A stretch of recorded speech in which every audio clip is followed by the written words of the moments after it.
स्वागत है आपका इस नई वीडियो में। इस वीडियो में मैं आपको वैद्युत द्विध्रुव की निरक्षीय रेखा के किसी बिंदु पर वैद्युत क्षेत्र की तीव्रता का व्यंजक स्थापित करना सिखाऊंगा। ये टॉपिक आपको अब तक कठिन लगा होगा, लेकिन यकीन मानिए अगर आप इसे अच्छे से समझ लेंगे और इस वीडियो को पूरा अंत तक देख लेंगे तो ये टॉपिक आपका क्लियर हो जाएगा। तो एक काम करिए, कॉपी कलम निकाल लीजिए और मेरे साथ में जैसे जैसे मैं इसको समझाता जा रहा हूँ आप भी लिख करके इसको आप करते जाइए, ठीक है। तो चलिए शुरू करते हैं। अब देखिए यहाँ पर वैद्युत द्विध्रुव ये क्या होता है। तो यहाँ पर एक बिंदु आवेश प्लस क्यू कूलाम का और दूसरा बिंदु आवेश माइनस क्यू कूलाम का अति अल्प दूरी 2L पर स्थित होते हैं। तो इसे ही हम लोग क्या कहते हैं, विद्युत द्विध्रुव कहते हैं, ठीक है। अब इस विद्युत द्विध्रुव का एक क्या होती है, अक्षीय लाइन होती है। अक्षीय लाइन पर किसी बिंदु पर स्थित विद्युत क्षेत्र की तीव्रता का व्यंजक, इसे मैं लास्ट वीडियो में करा चुका हूँ, आप उसे जा कर के प्लेलिस्ट में देख सकते हैं। इस वीडियो में इसका जो निरक्षीय है, निरक्षीय रेखा यानी कि ये वाली रेखा जो इसके अक्ष के बिल्कुल लंबवत होती है, अक्षीय रेखा के बिल्कुल लंबवत होती है, वो निरक्षीय रेखा कहलाती है। निरक्षीय रेखा पर स्थित बिंदु P पर हम लोग क्या करेंगे, तीव्रता के व्यंजक को स्थापित करेंगे, ठीक है। तो अब देखिए ये यहाँ पर बिंदु O है जो कि बिंदु A और B के ठीक मध्य में है। बिंदु A पर यहाँ देखिए एक्सप्लेनेशन में जो कि आप लिखेंगे फिगर बनाने के बाद, दिए गए चित्र में बिंदु A पर प्लस क्यू कूलाम व बिंदु B पर माइनस क्यू कूलाम आवेश अत्यल्प दूरी AB बराबर 2L पर उपस्थित हैं या स्थित हैं, ठीक है, जो वैद्युत द्विध्रुव बनाते हैं। बिंदु P तथा O से कौन कौन सा, ये P और ये आपका O, गुजरने वाली रेखा वैद्युत द्विध्रुव की निरक्षीय रेखा है, जिस पर स्थित बिंदु P पर हमें वैद्युत क्षेत्र की तीव्रता E ज्ञात करनी है। हमने इसको क्या मान लिया कि E है ये, ठीक है। जहां OP बराबर कितना है, R है। OP कौन सा वाला है, ये वाली दूरी OP है, ठीक है। अब यहाँ देखिए यदि E प्लस, अब E यहाँ पर प्लस जो लगा हुआ है इसका मतलब क्या होगा, प्लस क्यू कूलाम आवेश के कारण बिंदु P पर तीव्रता।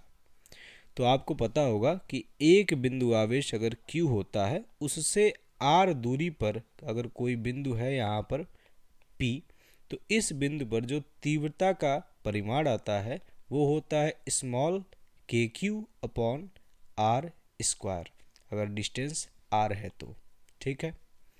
ये फार्मूला होता है, इस फार्मूले का अभी इस्तेमाल किया जाएगा, इसीलिए मैं आपको ये रिकॉल करा रहा हूँ। तो यहाँ देखिए इसके बाद E माइनस क्या है, तो E माइनस यहाँ माइनस क्यू कूलाम आवेश के कारण बिंदु P पर तीव्रता है, ठीक है। तो इस प्लस क्यू के कारण यहाँ पर तीव्रता, ये देखिए प्लस क्यू वाले के कारण यहाँ पर जो तीव्रता आएगी वो बिल्कुल ठीक रेडियल होगी, यानी इस तरह से उसकी डायरेक्शन होगी E पॉजिटिव की। यहाँ पर मैंने इसके पॉजिटिव को ऊपर लिख दिया है, थोड़ा सा ये नोटेशन अलग हो गया है, ठीक है, E पॉजिटिव वेक्टर, ठीक। तो यहाँ पर ये E पॉजिटिव वाली डायरेक्शन हो गई और यहाँ माइनस क्यू कूलाम आवेश के कारण जो तीव्रता आएगी, अब माइनस है तो ये तीव्रता की जो डायरेक्शन होगी वो माइनस चार्ज की ओर होगी। यहाँ पर ये प्लस था इसीलिए प्लस से दूर जाती हुई थी इसकी डायरेक्शन E पॉजिटिव की, और यहाँ पर E निगेटिव की डायरेक्शन किधर है, इस माइनस वाले चार्ज की ओर है, ठीक है। अब यहाँ पर डायरेक्शंस आपको क्लियर हो गई होंगी, तो इसके बाद हम लोग आगे बढ़ते हैं। तो हम क्या करेंगे, तब अध्यारोपण के सिद्धांत से, अध्यारोपण के सिद्धांत से हम क्या लिख सकते हैं कि बिंदु P पर जो नेट तीव्रता आएगी इस पूरे वैद्युत द्विध्रुव के कारण वो क्या होगी, वो इन अलग अलग आवेशों के कारण जो तीव्रताएं आ रही हैं ना, उसका सदिश योग होगी। तो यहाँ पर देखिए, यहाँ वेक्टर ई बराबर है vector E positive plus vector E negative के। ठीक है, चित्र से स्पष्ट है कि ई पॉजिटिव तथा ई निगेटिव के बीच 2 थीटा का कोण है। अब ये कैसे स्पष्ट हो रहा है, तो यहाँ देखिए, यहाँ पर थीटा किसको माना गया है, तो देखिए थीटा हम लोग इसे मान रहे हैं। ठीक है, आप वीडियो को रोक करके इस फिगर को आप अच्छे से बना भी सकते हैं, बनाने के बाद आप समझ सकते हैं। अभी यहाँ देखिए, थीटा हमने इसको माना हुआ है, तो अगर ये थीटा है और ये निरक्षीय रेखा है, तो निरक्षीय रेखा इसके साथ 90 अंश का कोण बनाएगी। और ये क्या हो गया, एक समकोण त्रिभुज हो गया। तो समकोण त्रिभुज में ये वाला 90 है, ये वाला थीटा है, तो ये वाला कितना होगा, 90 माइनस थीटा होगा। और उसी तरह से सिमिलर ट्रायंगल यहाँ पर है, तो ये वाला भी कितना हो जाएगा, 90 माइनस थीटा हो जाएगा, क्योंकि ये भी थीटा था और ये भी 90 था। ठीक है, अब ये वाला 90 माइनस थीटा है, ये वाला 90 माइनस थीटा है, तो यहाँ देखिए ये वाली रेखा और ये वाली रेखा दोनों एक दूसरे को इस तरह से काट रही हैं, तो इधर का कोण बराबर होगा इधर का कोण।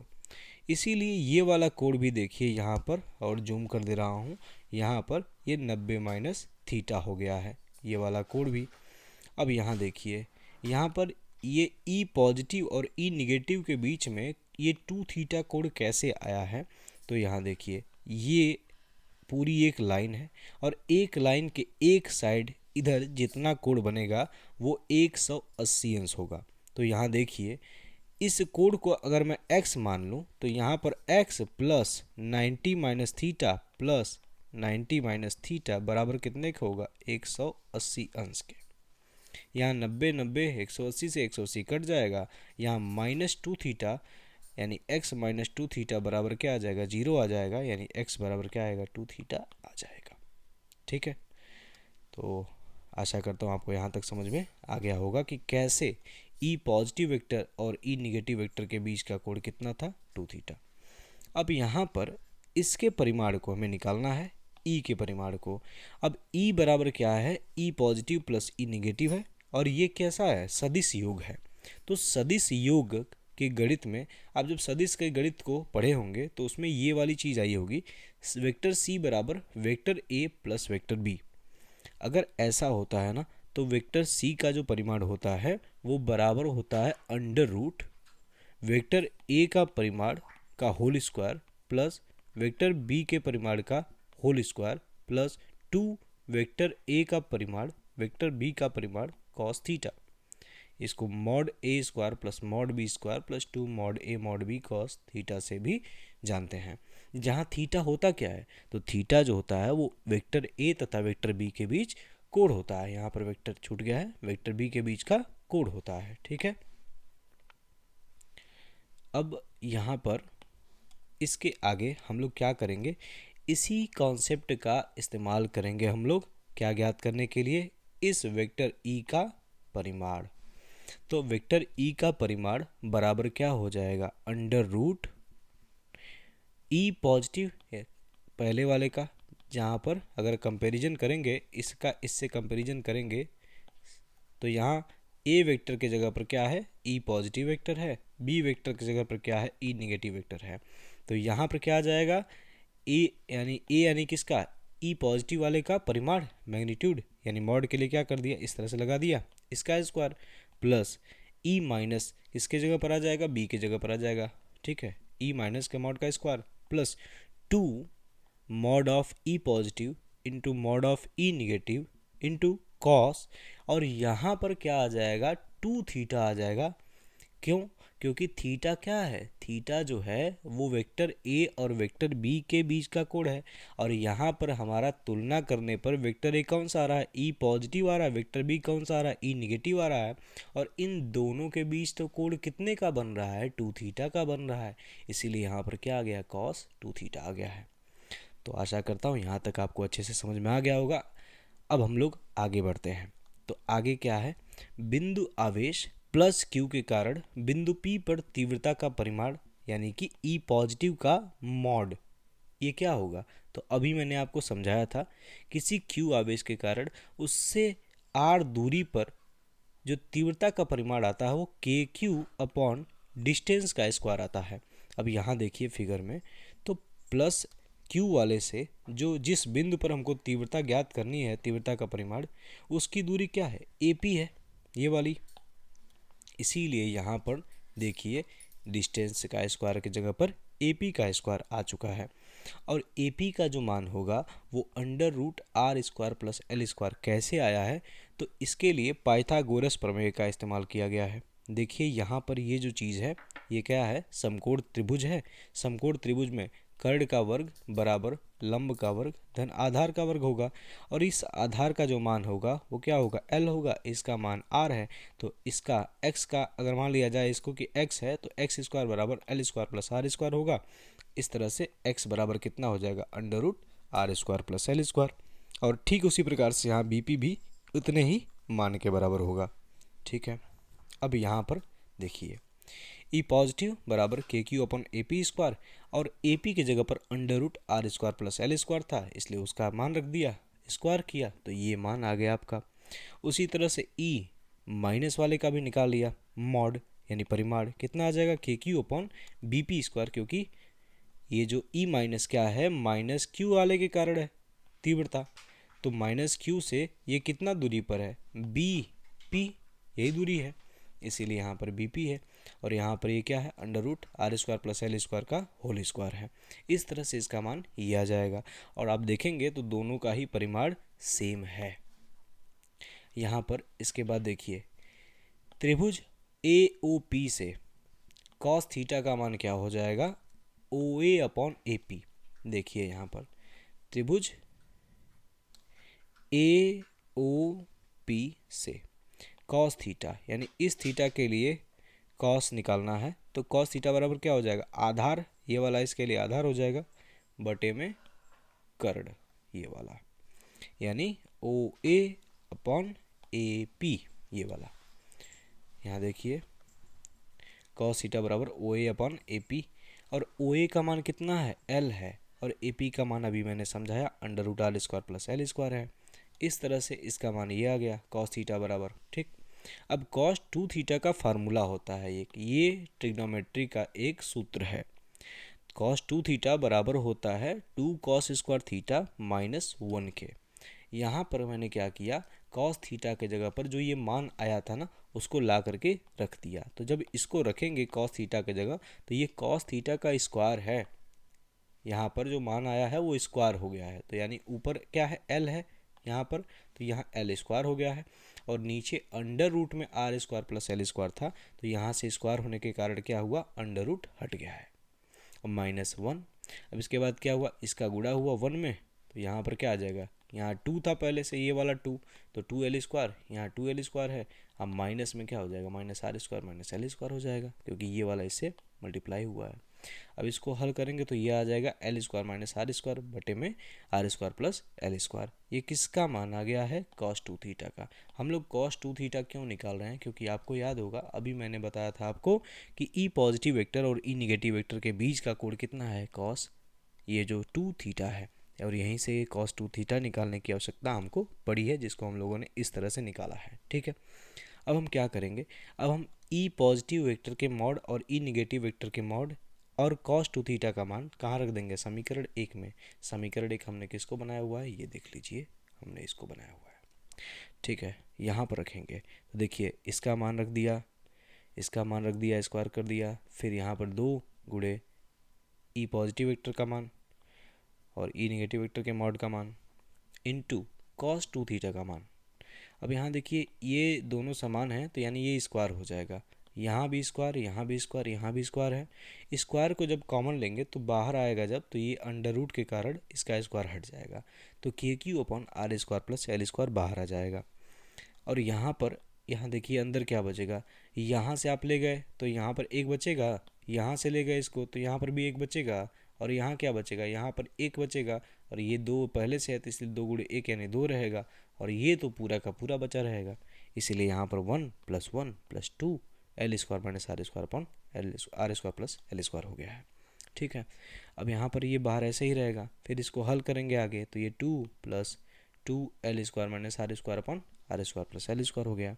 फिर यहाँ पर ये जा करके इधर मल्टीप्लाई हो गया 2 में, तो 2 × r² प्लस एल स्क्वायर अब +2 × L square minus R square हो गया। अब इस 2 को अंदर गुणा कर दिया 2 को, तो क्या हुआ, इस 2r² से 2r² कट जाएगा और बचेगा क्या, 2l² इसका वाला और 2l² इसका वाला, तो कितना हो जाएगा 4l²।